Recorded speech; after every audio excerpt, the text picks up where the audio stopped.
Well, this sucks. Well, you think I like this? You think I chose this recap? You could have at least chosen a better cave that didn't have this bad of an echo. It's fine. Sir, I can't record like this. We'll just take out the echo in post. Sir, it's too bad. To me, recap, it sounds like the inside of your brain. Oh, yeah, real mature. You know what would be the perfect animated recap in a setting like this? I hardly understood a word you just said. Peach Boy Riverside. Just one problem, sir. Who's writing the script? This one random cave troll I found. Huh? Now get on with it! The wiki page for this one is scary. Wait, how am I getting Wi-Fi in a cave? Anyways, meet Solthrin Aldef. Why is it always royalty that gets the stupid names? Solthrin Aldrake is a former princess who is just wandering the forest these days looking for a certain person. We're not doing Japanese names this time, I guess. We're just frickin'...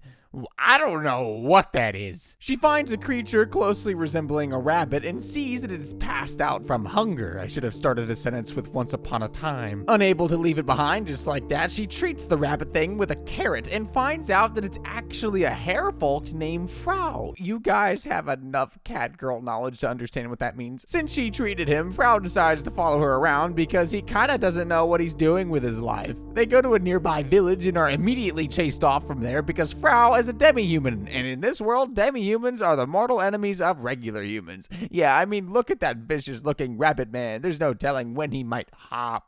They manage to sneak inside the village anyway. This time, luck favors them, and they actually meet a good person who doesn't seem to loathe Frau the way the other villagers did. The villager, who is a local lord of the place, is a bit too hospitable than I imagined. He treats them to dinner and lets them stay the night. Nothing suspicious there, not when you have a demi-human with you. He recalls the recent incidents happening around the village and talks about a female swordsman with black hair. Solthrin assumes that this swordsman had to be her friend Mikoto Kibitsu, the person she was looking for. The next morning, she wakes up to some noises only to see a huge chicken with horns threatening the village. She attempts to fight it, but starts to feel a hot sensation around her body, which ironically causes her to freeze. Frau does step in on time and one-shots the monster, but his cover is now blown, and even the Lord has to side with the village and throw them out again. This little stunt by Frau was being carefully observed by a passing group of the Knights of Rimdal, who then stopped the two for some questions. At least that's what he says, but here they're handcuffed and behind bars, so defending yourself is a crime, I guess? Actually, that's what it feels like sometimes. The commander, Hawthorne Grator, lets them out soon enough, explaining they had to do that because of the demi-human. Holy frick, the racism here is unreal. Or wouldn't that make it very real? Since he saw the whole thing happen in the village, he's not skeptical about Frau in particular, and takes them less than 2 seconds to bump fists and become friends. Remember, this happened in a span of 5 minutes. They went from being prisoners to buddies. They did get imprisoned for a minute or two, so it only makes sense for the knights to compensate. As such, Hawthorne takes them to the town for a treat. It is there we know that literally everyone knows and loves Hawthorne. It's all fun and games in the town until a high ogre named Meki and a walrus ogre named Met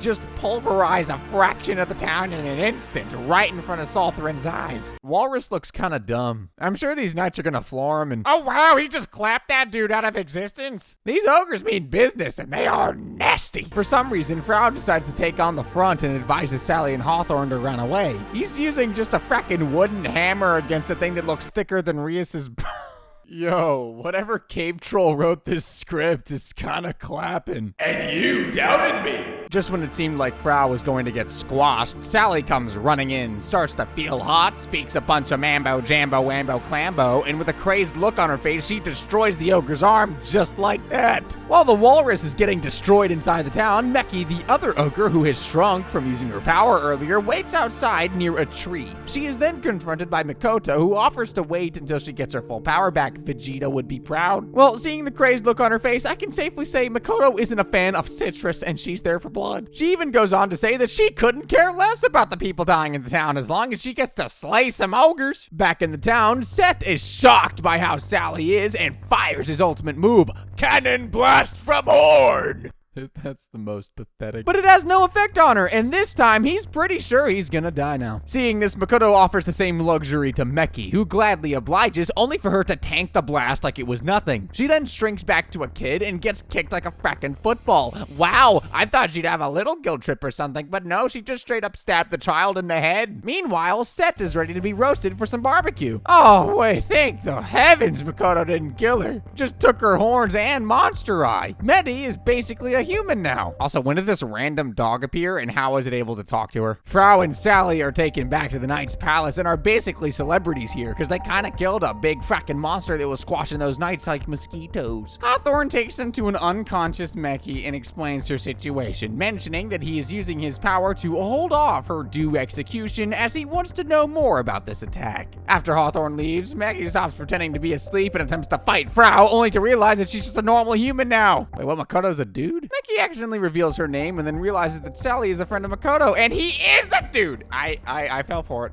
Since she gave her information about Makoto, Meki is freed by Sally, even telling her about the execution and advising her to hide her ogre origins. Hawthorne follows them outside the town gate, wanting them to stop, but he is lucky to do that because as soon as he leaves the town gates, the whole kingdom is vaporized by a purple beam. They seem to have pretty much accepted the fact that the kingdom's gone now, and look at them, already forming a party and acting like seasoned adventurers. For now, they're at the Barkand Martial Arts Tournament, which Hawthorne aims to win for some cash because his house and the bank don't exist anymore. That's not all that happens in this new town. Sally, who's been looking for Makoto for who knows how frackin' long, finds him just wandering around. He's also there to win the tournament. More like he has someone fighting the tournament for him, a nun named Sister Milia. Elsewhere, a bunch of ogres, including a lolly one, is having a huge gathering, which they call the 672nd Ogre Gathering, but the participation here is rather thin. They talk about how ogre dominance has been reducing as of late, thanks to one individual named the Peach Boy, which is probably Makoto, and they're right to call him that. Frackin' trap. Some small ogre named Todoroki gets news of Meki's death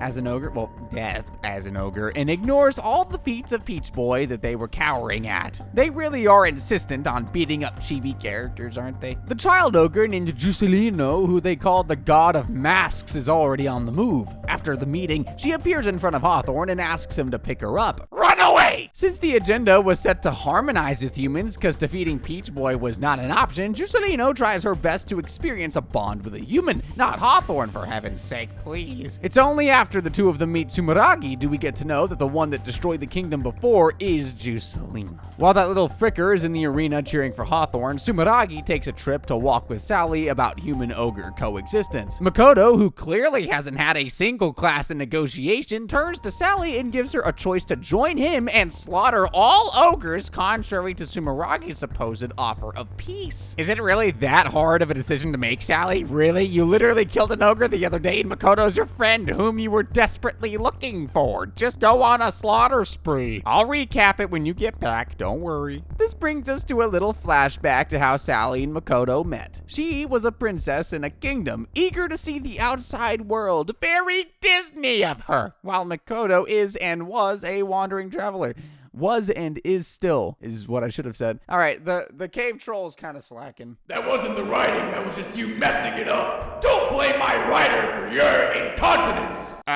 I'm sorry, it's kind of echoey in here. Did you say incontinence or incompetence? What's the difference? You see that? What you just asked me was an example of incompetence. Huh? And this little brown stain on page 3, that's incontinence. Just keep reading. The only thing to notice from this flashback is Sally's maid costume, which is kind of stupid for someone with the title of princess, not to mention her hair. She keeps asking him about his journey, and he somehow manages to keep a kind face and not answer her at all. This was also around the same time a random ogre just showed up at the king's throne and threatened to wipe the kingdom if he didn't get a monthly compensation. The ogre acts all high and cool for some time before he sees Makoto wandering around and just flees on sight. Makoto really is relentless when it comes to ogres. His entire expression is changed and the boy is ready to have himself a sauce party. For real though, look at the man, he's enjoying slaying these ogres. Leave Shrek alone! This is where Sally decided to finally abandon her life as a princess and go searching for the man who mercilessly mercilessly destroyed a bunch of lives right in front of her eyes. So did we really go 2 episodes completely ignoring the existence of Frau? Sure did, and now we're back in the present time, a little bit before the tournament. Sally and her party of 4 are still on the move, traveling from town to town, doing who knows frickin' what, and they come across a particularly interesting case in a town that reported sightings of some vampires. Being the heroes that they are, they enter the town to solve their problems. I guess only to be looked at in disgust, because Frau, frick man, I still can't get over how frackin' stupid he looks. And by stupid, I mean downright terrifying. This causes Meki to lose her cool a little, seeing how Sally would gladly kill ogres, but refuses to do anything against her own kind. Meki, who is now known as Kɪʟʟᴇᴅ, because remember she isn't an ogre anymore, scouts the place with Frau to collect some materials. This is where she sees firsthand discrimination towards the bunny and cannot believe the animosity humans are capable of. Since she can't do anything on her own, because being a human means you're powerless, I guess, she seeks the help of the apparent vampire of the town. This rumored vampire is actually a blood-sucking ogre named Kɪʟʟᴇᴅ? Yeah, that sounded right. She begins to negotiate her cause with Kɪʟʟᴇᴅ about destroying the humans in the town, but sparing his buddies. However, Frau interrupts them in time with a small wooden hammer in hand and asks Kɪʟʟᴅ to come back with them. They start to throw hands, but someone will come and save Frau in time, right? I mean, they wouldn't give him such an insignificant death. Oh wait, half his body's gone? Guess that's it for Bunny Man. I like how Sally arrived at the same instant half his body got pulverized, like not sooner, not later, had to be the exact time. Sally loses her mind and starts to go rampant again, but the vampire dude is a bit of a trickster and manages to apprehend both her and Kɪʟʟᴅ, preparing to kill them. Frau traveled all the way to heaven and met with the angel Atla, who makes it clear that this isn't his first time being dead. She has a quick conversation with him before sending him back to fight. What? The bunny man then gets half of his body back, his eyes blood red and wings of shadows growing out of his back. In short, the vampire's done for. The vampire does die, sharing his own tragic backstory of falling in love, betraying the ogres, living like a human, and yada yada yada. None of that's really relevant here because he dies. Atla, you fricker. Okay, this is in the script. Which one is it? Also, Frau's a girl. What? Get that fracking troll here. Recap, deal with it, keep going. Fine, but I better be able to talk to that troll later. We're gonna go with Atra for now and then be ridiculed later. Atra, the angel from before, is back at Frau's side, but she's still in the world of the living. She's there this time to take care of powers back, because I would start fearing demi-humans too if a bunny had those eyes and had devil wings growing out of them. Atra's still there, flying around to see if there were any lingering souls that hadn't passed on. Surprisingly enough, the vampire dude's soul is still there, watching the humans burn his body and dance around it. Must be a crazy sight for him. You're just standing there and watching while a bunch of merchants burn your body and act as if they've won. She then asks him to move on, but he begins to ask questions about Frau's identity because he is pretty much sure that Frau is not a hairfolk, but something closer to an ogre. Elsewhere, we come to see how Makoto and Milia, the nun, met, and also that Milia is actually an ogre just like Meki, but was turned into a human. They randomly met in the woods where Makoto starts to have the urge to kill her, but doesn't because good guy, I guess. They had a ton of complications where Milia went back and forth being an ogre and a human, but after an encounter with another ogre, she completely abandons her past self and embraces the human side. This is how they finally came to be companions, with their next stop being the tournament, which we might see the full of it in the next episode, because that's where we're gonna leave it off today. Okay, now where the frick is this rider? He's actually right behind you, sitting on the ground. Huh?